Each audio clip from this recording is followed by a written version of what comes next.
Hola a todos y todas, espero que se encuentren bien. Vamos a continuar con nuestra reflexión en torno a la formulación del dogma trinitario. Ya en los videos anteriores hemos destacado la importancia que tuvieron en este proceso los concilios de Nicea y Constantinopla, el primero en el año 321 y el segundo en el año 389. En este video vamos a profundizar un poco acerca del contenido que se discutió en esos concilios, el proceso que se llevó a cabo para poder alcanzar la formulación del símbolo de la fe, que es el que actualmente seguimos profesando en la Iglesia Católica Romana. Para ello, antes de entrar de lleno, vamos a hacer una breve contextualización conceptual en torno a lo que es un concilio, cuál es su importancia y por qué ubicamos el concilio de Nicea y Constantinopla como fundamentales en la formulación dogmática de la Iglesia. Posteriormente entraremos en materia para analizar el proceso que siguió Nicea y Constantinopla para la formulación del dogma trinitario. Vamos pues a revisar estos acontecimientos históricos y eclesiásticos que son de suma importancia para la comprensión de nuestra fe. Adelante. Bueno, pues vamos a comenzar entonces con esta revisión de la formulación del dogma trinitario en los concilios de Nicea y Constantinopla. Y como les comentaba hace un momento, lo primero que debemos recordar es el significado propio de un concilio. Un concilio es una reunión o asamblea de autoridades religiosas, obispos y otros eclesiásticos, generalmente efectuada por la Iglesia Católica y la Ortodoxa, para deliberar o decidir sobre las materias doctrinales y de disciplina. Es importante mencionar que la mayoría de las formulaciones doctrinales de ambas iglesias, tanto la católica latina como la ortodoxa, provienen de estas reuniones de obispos. Entonces es muy importante identificar cuáles han sido esos concilios de donde surge o donde se formula la doctrina de la fe. Ahora bien, ¿qué es un concilio ecuménico? Seguramente ustedes han escuchado hablar sobre los concilios ecuménicos diferenciado de la simple enunciación de un concilio. Un concilio ecuménico es una asamblea celebrada por la Iglesia Católica con carácter general, pero a estas son convocados todos los obispos para reconocer la verdad en materia de doctrina o de práctica y para proclamarla. Muy bien, ahora, bueno, pues quisiera comentarles algunos datos que son importantes acerca de los concilios. Recordemos que ha habido 21 concilios ecuménicos en la Iglesia Católica. Los 8 primeros se reunieron en Oriente, en Asia Menor, Nicea, Éfeso y Constantinopla, entre otros lugares. De hecho, cada concilio ecuménico se denomina así: Concilio Ecuménico de Nicea, Concilio Ecuménico de Constantinopla, Concilio de Toledo, Concilio de Éfeso. Entonces ahí identificamos el lugar en el que se llevó a cabo. Los 13 restantes concilios se celebraron en Occidente, obviamente después del cisma. Y pues bueno, como otro dato curioso, tenemos que el primer concilio fue el de Nicea en el año 325 y se reunieron para hacer oposición a la doctrina arriana, que más adelante vamos a revisar en qué consistía. Ustedes se podrán preguntar si el concilio de Jerusalén, que está en el relato de los Hechos de los Apóstoles, puede llamársele así propiamente, o por qué aquí estamos mencionando que el primer concilio se da en Nicea en el 325. Bueno, pues aquí estamos hablando de los concilios ecuménicos, cuando ya la Iglesia está propiamente constituida, convoca a sus obispos para definir ciertos principios dogmáticos. En el concilio de Jerusalén, que así le llamamos, propiamente no hay un concilio ecuménico, más bien es la reunión de los apóstoles para definir sobre la orientación de la nueva evangelización, si va a ir hacia los paganos o si solo se queda hacia los judíos. Sí se tomaron decisiones importantes, sin embargo, digamos que eclesiológicamente podemos hablar de concilios a partir de Nicea, de concilios ecuménicos. Entonces, también aquí hay otro dato, que antes del concilio de Nicea Hubo otros, pero no se consideraban concilios ecuménicos precisamente por no tener este carácter general o de definición de una doctrina propiamente de la Iglesia. En el esquema que presentamos en este momento, estamos de alguna manera presentando de manera gráfica cuál es la importancia de los 7 primeros concilios ecuménicos católicos, a los cuales también se les llamó grandes concilios. Estos concilios tratan cuestiones claves para nuestra fe. Dos son los principales temas. El primero de ellos es el misterio de Dios, la Santísima Trinidad, que es justo el que vamos a analizar en este video. Y el segundo aspecto o tema importante es el de Jesucristo, la segunda persona de la Santísima Trinidad, y que definen los dogmas cristológicos. Bueno, pues en este caso tenemos entre los dogmas, entre las discusiones cristológicas, si Jesucristo es Dios y es hombre verdadero, si en él hay una persona que es la segunda de la Santísima Trinidad y dos naturalezas, la divina y la humana, y si Jesucristo es el Verbo, la palabra de Dios que se hizo hombre para salvarnos y redimirnos. Por el momento no vamos a profundizar en estos aspectos, ya que para ello pues tendremos un bloque específico de Cristología y ahí pues vamos a darnos la oportunidad de revisar estas formulaciones dogmáticas. En este momento nos interesa revisar el misterio de Dios, la Santísima Trinidad. Y bueno, pues ¿cuáles son los puntos claves que se tratan en estos concilios?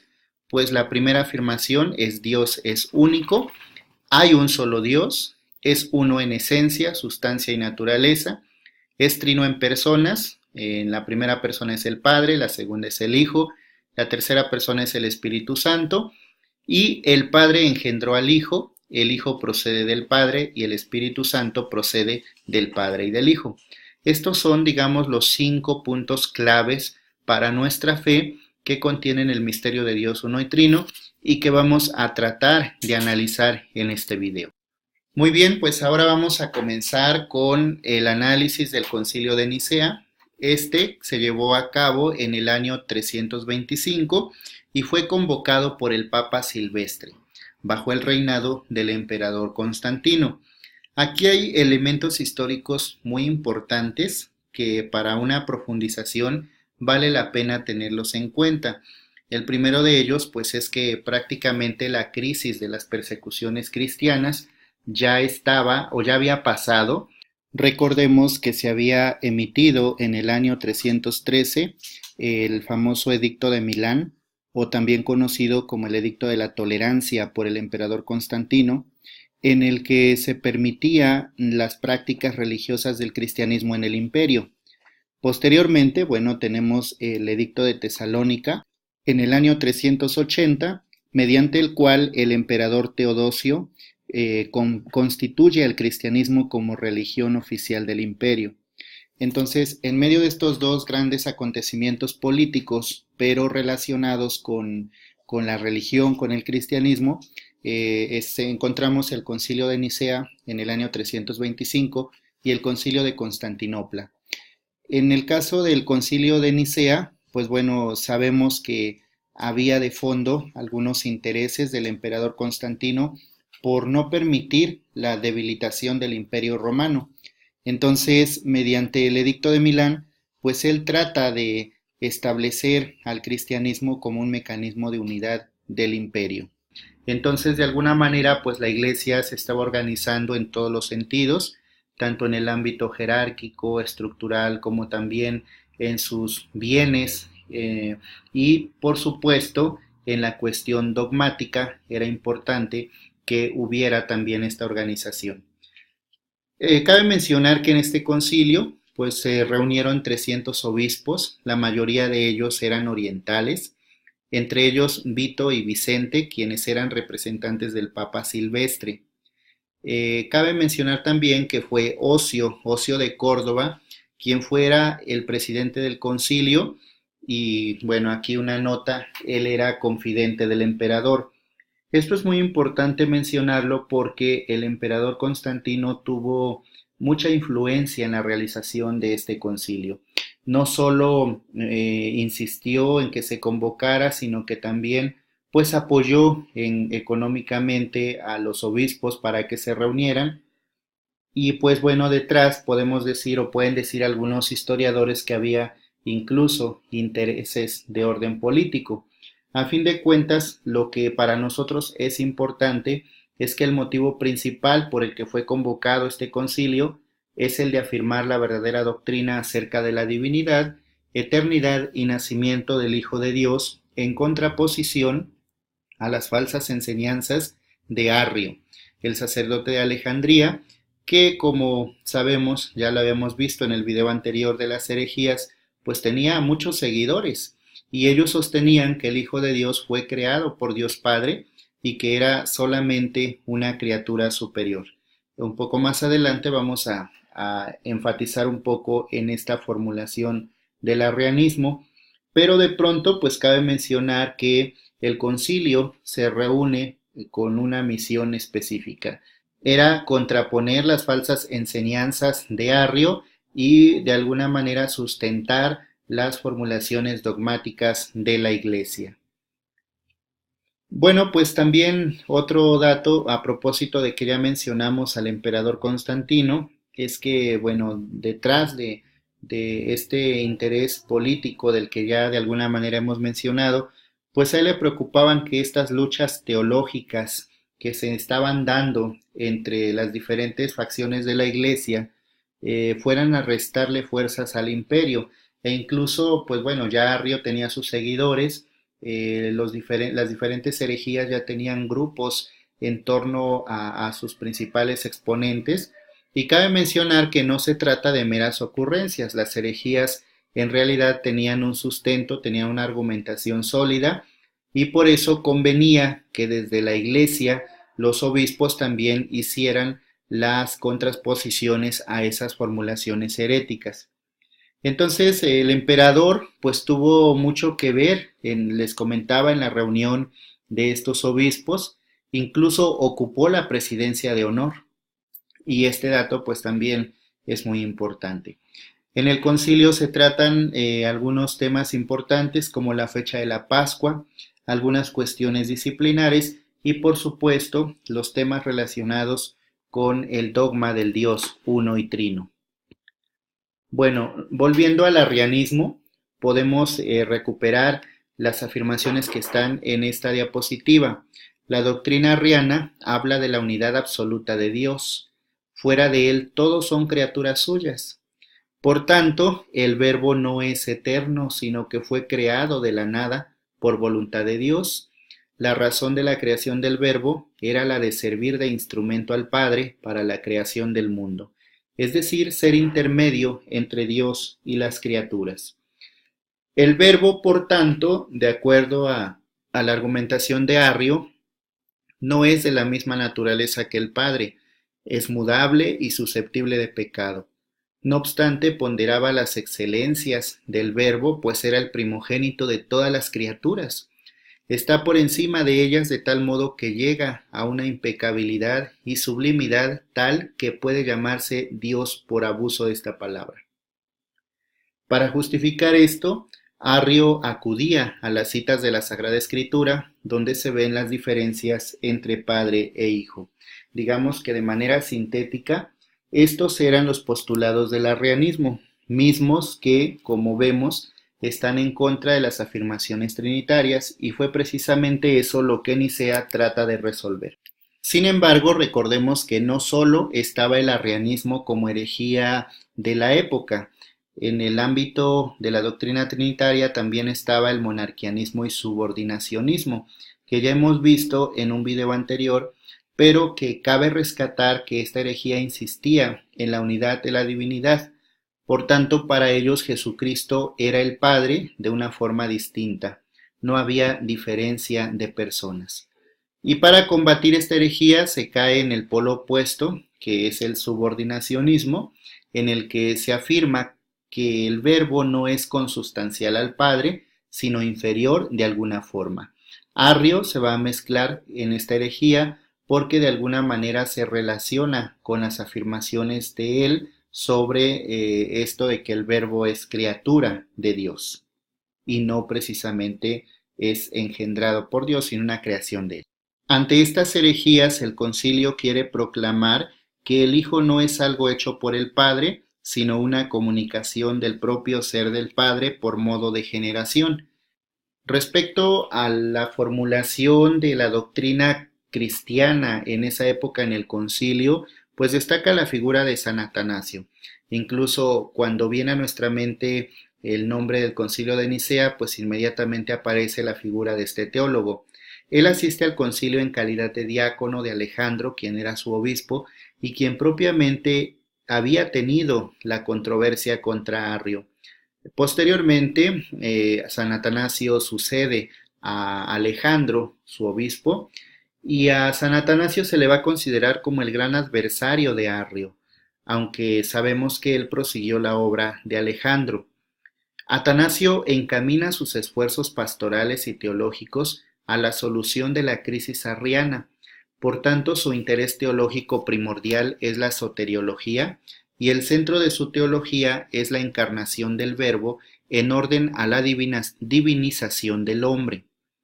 De modo que San Atanasio dice, si Cristo no es Hijo de Dios y Él mismo no es Dios, ¿a qué queda reducida la redención de la humanidad? Si el Verbo de Dios no es Dios, igual en todo a su Padre, ¿cómo podrá divinizarnos? Y bueno, esto es importante porque de alguna manera estamos ya hablando de conceptos teológicos. En el ámbito del arrianismo, Atanasio insiste en la simplicidad e infinitud divinas que excluyen toda composición en Dios. Incluso insiste en que Dios es inmaterial e incorporal. Dios posee en grado infinito todas las perfecciones hasta el punto de que no necesita de nada. Dios trasciende todo lo creado y al mismo tiempo es cercano a todo. Esta trascendencia divina significa que en el orden del conocimiento, Dios está más allá de todo pensamiento humano y en el orden de la creación, Dios está presente en todos los lugares, pero no es contenido por ninguno de ellos. Por su parte, pues Arrio va a afirmar que si Dios es inmutable y eterno, el Verbo no puede ser Dios, ya que es engendrado. Si es engendrado, ha comenzado alguna vez y en consecuencia no es eterno. De este modo y ante estas afirmaciones, los padres pues van a reforzar la idea de la Trinidad de personas a la luz de la simplicidad e inmutabilidad divinas. Entonces, si nos damos cuenta, pues propiamente el Concilio de Nicea resuelve la controversia arriana y San Atanasio va a considerarla como un peligro para la soteriología cristiana, justo por esto que acabamos de citar hace unos momentos, porque nuestra salvación consiste en participar de la vida divina por medio del espíritu de adopción que hemos recibido al ser incorporados a Cristo. Pero ¿cómo podría tener lugar esta salvación si Cristo no fuese Dios? ¿Y cómo podría Cristo ser Dios si el Verbo no fuese verdadero Dios? Entonces, bueno, pues ahí está esta contraposición a la doctrina arriana que deduce la eternidad del Hijo de la infinita perfección de la naturaleza divina, y esto exige que no exista cambio en Dios. La generación del Hijo no es como la generación humana, posterior a la existencia del Padre, sino que Él es engendrado de Dios, y siendo engendrado de Dios y siendo Hijo de Dios eterno, Él existe desde toda la eternidad. Así lo dice San Atanasio en su texto contra Arrianos. Y bueno, pues esto digamos que es propiamente lo que argumenta San Atanasio contra Arrio. ¿Qué es lo que afirma Arrio al respecto? Bueno, sostiene que el Hijo no puede ser Dios porque Dios es inengendrado. Tampoco puede ser Dios porque Dios es anarcos, es decir, sin principio. Y el Verbo sí tiene un principio, el Padre. Eso es lo que sostiene Arrio. La dificultad, por tanto, pues va a facilitar la claridad de expresión de Atanasio. Ante esto, pues cabe recalcar que San Atanasio enseña con rotundidad la igualdad de naturaleza entre las tres divinas personas. Pues bien, esto fue propiamente la controversia arriana en el Concilio de Nicea. Vamos a destacar entonces cuáles fueron las tres tendencias del concilio y las tenemos aquí en este cuadro sinóptico. La primera es la ortodoxa, que insiste en la unidad de la esencia divina, en la divinidad del Verbo y en su distinción con el Padre. La segunda habla de la divinidad de Jesucristo con ideas subordinacionistas, y la tercera, pues lógicamente, es la de Arrio, quien sostiene que el Verbo es una criatura del Padre y distinta de él en esencia. ¿Cuál es la fórmula del concilio para resolver esta controversia? Pues bueno, el concilio opta por la fórmula homousios, que significa esencia o consustancial. Es decir, que el Verbo es consustancial al Padre. Podemos aquí hacer esta afirmación de que probablemente fue Ocio el autor de esta fórmula, Ocio de Córdoba. Recordemos que él estaba presidiendo el concilio, pero no tenemos certeza de ello. Las razones se basan en que pues él presidía y además dirigía las discusiones y se mostró desde un principio como paladín de la ortodoxia. Esas son como los sustentos que podemos tener respecto a que fue él quien formuló el homousios, tan importante en el símbolo de la fe. Finalmente, pues el símbolo de Nicea va a decir pues esta formulación o va a establecer este símbolo, genitum non factum consustancialem patri, es decir, el Hijo no ha sido hecho, es consustancial al Padre. Este símbolo se propuso al credo de todos los fieles. Constantino lo aprueba y dijo que el que no lo aprobara sería desterrado. Fueron redactados entonces de forma clara, breve y precisa los primeros 7 artículos para que todos los cristianos puedan saber exactamente las verdaderas enseñanzas sobre la fe. El símbolo de la fe está compuesto por 12 artículos y en cada uno de ellos está contenida una verdad en particular. Ok, ahora vamos a continuar con el Concilio de Constantinopla, que se lleva a cabo en el año 381. Recordemos que al inicio de esta videograbación hablamos sobre 2 edictos. El primero de ellos, el de Milán, que emitió Constantino, y que bueno, se le conoce como el Edicto de la Tolerancia y que abre esta posibilidad al cristianismo de empezar su expansión. Y ahora pues tenemos a otro emperador, a Teodosio el Grande, en quien convoca el Concilio de Constantinopla en el año 381.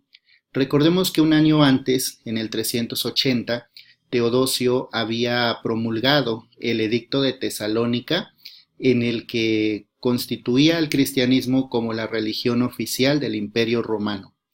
Entonces, bueno, aquí nuevamente vemos la influencia del poder político, en este caso de otro emperador, que convoca el Concilio de Constantinopla un año después del Edicto de Tesalónica, y a este concilio asisten 150 obispos de Oriente.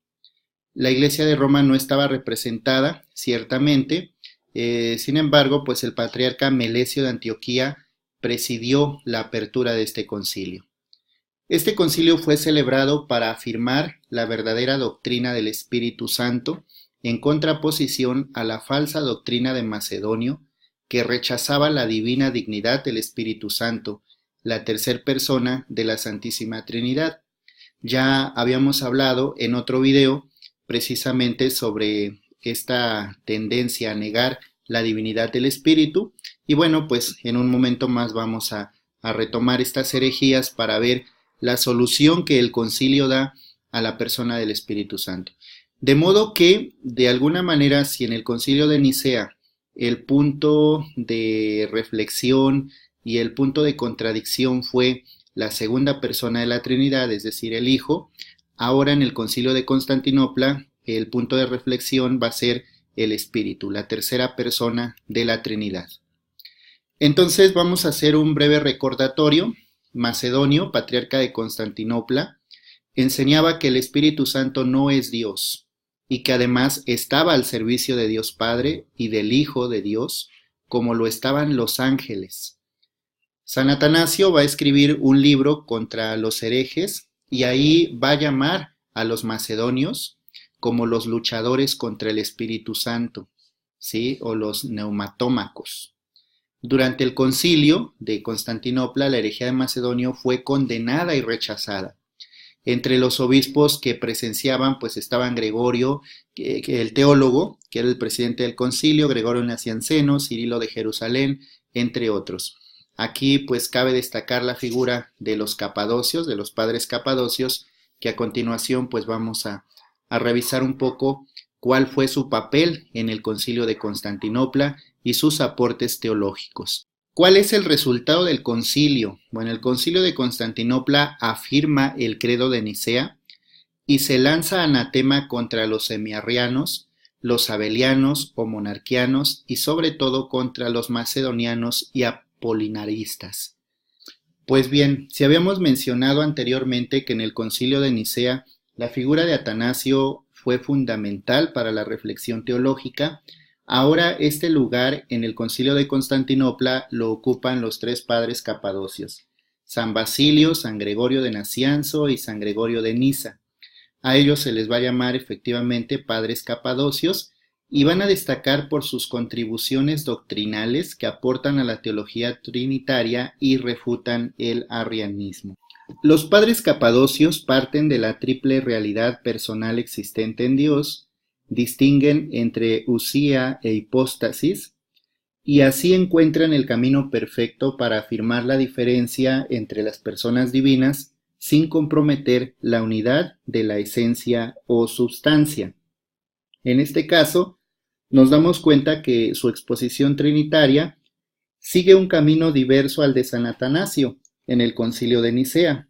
Recordemos que San Atanasio había partido de la unidad de Dios, a la que sigue la afirmación de que el Hijo es de la misma naturaleza que el Padre. Y los capadocios, como lo hemos visto, parten de la triple realidad personal existente en Dios. En este contexto es importante aclarar los términos de usía e hipóstasis. Los padres capadocios entienden por usía la naturaleza que es común a todos los seres de una misma especie y entienden por hipóstasis a esas mismas cualidades concretadas en una existencia individual en la que lo genérico recibe expresión individual y concreta. Aquí entonces surge un problema nuevo. ¿Puede entenderse la esencia o sustancia divina en forma genérica y las personas divinas como la concretización de esa esencia? ¿Puede considerarse la esencia divina como lo indeterminado y las personas como lo que determina a eso que es indeterminado? Si así fuera, pues es claro que desaparece el misterio de la Trinidad. La unidad existente entre las tres divinas personas ya no sería la unidad de un solo Dios, sino una unidad genérica. Es decir, la unidad en Dios no sería la unidad de un solo Dios, sino que se estaría hablando de tres individuos numéricamente distintos que poseen la misma esencia genérica.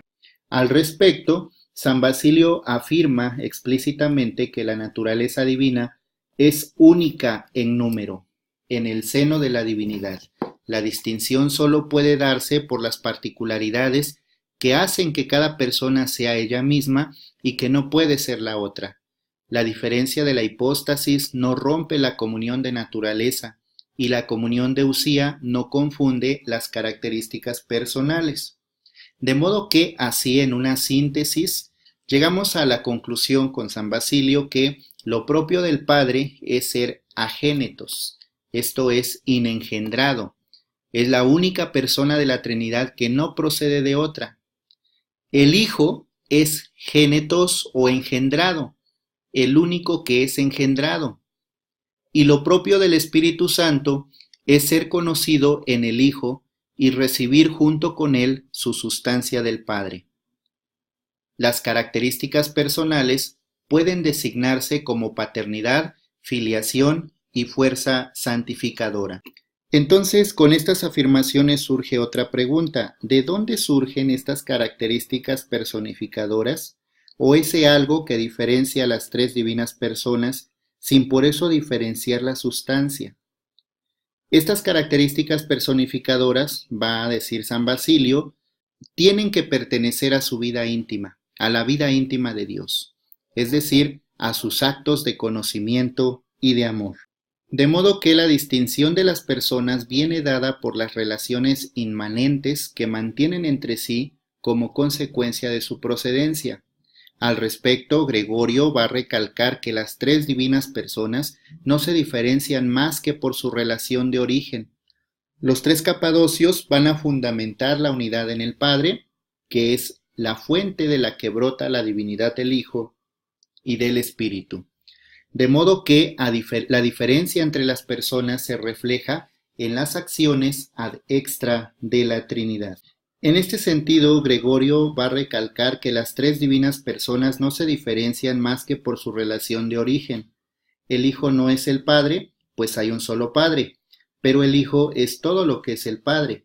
El Espíritu Santo no es el Hijo porque Él procede de Dios, pues hay un solo Hijo único, pero el Espíritu Santo es lo mismo que es el Hijo.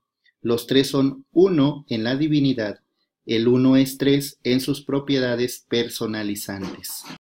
Cabe mencionar entonces que Gregorio es quien acuña el término ekporeusis processio como diferente de generación que tanta importancia tiene en la historia de la neumatología.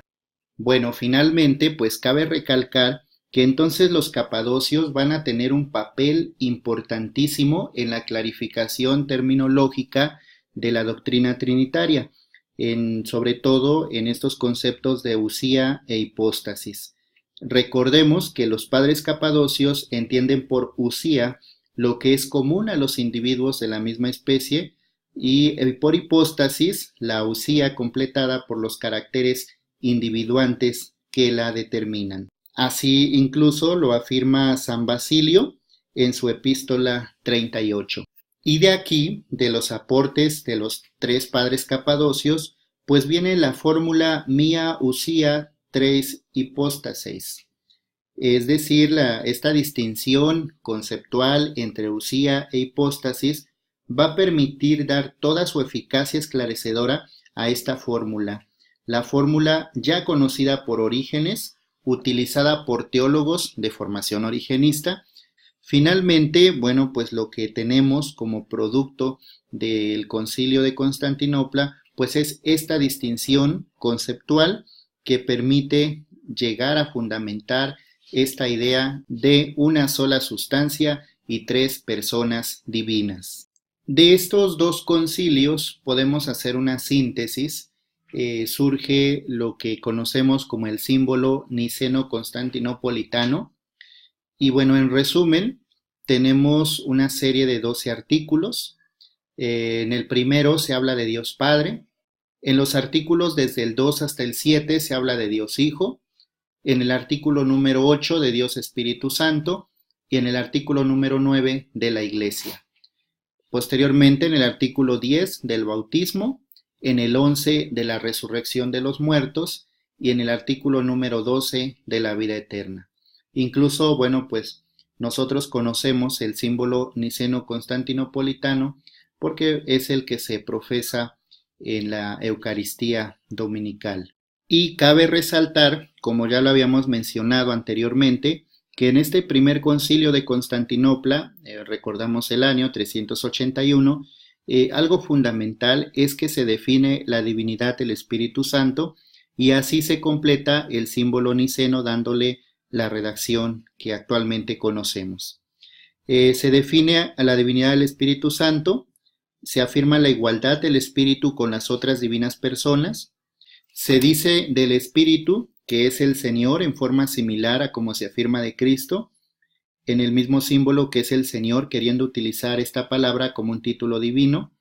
El Espíritu es Señor y por tanto no pertenece al nivel de las criaturas, es decir, no es un espíritu servidor como los ángeles, sino se encuentra en la esfera del señorío divino. Y de esta manera pues está contraargumentando las tesis de los macedonios. También se afirma que es dador de vida o vivificador, que procede del Padre, pero sin ser engendrado, procede pero no es hecho ni creado, y lo que se conoce como la proclamación de la homotimia del Espíritu Santo con el Padre y con el Hijo. Así se mostraba la perfecta divinidad del Espíritu, su adorabilidad junto con el Padre y el Hijo. Y también pues se dice que habló por los profetas. De modo que en el símbolo se confiesa la divinidad del Espíritu Santo atribuyéndole un nombre divino, es Señor, funciones divinas, da la vida, y un origen inmanente del Padre, procede, una igualdad de adoración. Pues bien, es así como llegamos a esta formulación del símbolo niceno-constantinopolitano y bueno, pues que finalmente va a tener algunas consecuencias posteriores, consecuencias en el sentido de reflexión, de volver a tomar estos aspectos teológicos y, por ejemplo, pues vamos a reconocer más adelante la cuestión del filioque, que tendrá lugar en tiempos de Carlomagno y que, bueno, más adelante pues trataremos de describir. Para concluir esta videograbación podemos decir que la formulación del dogma trinitario se concretizó en el símbolo de la fe, proclamado en el Credo de Nicea en el 325 y de Constantinopla en el 381, de donde se enuncia lo que actualmente conocemos como Credo Niceno-Constantinopolitano. Hemos tratado de seguir las principales propuestas teológicas, las principales reflexiones teológicas en medio de acontecimientos históricos que nos permiten definir esta formulación del dogma trinitario. Espero que este material pues sirva para una reflexión más profunda y continuaremos retomando algunos aspectos de esta formulación para su análisis. Muchas gracias y adelante.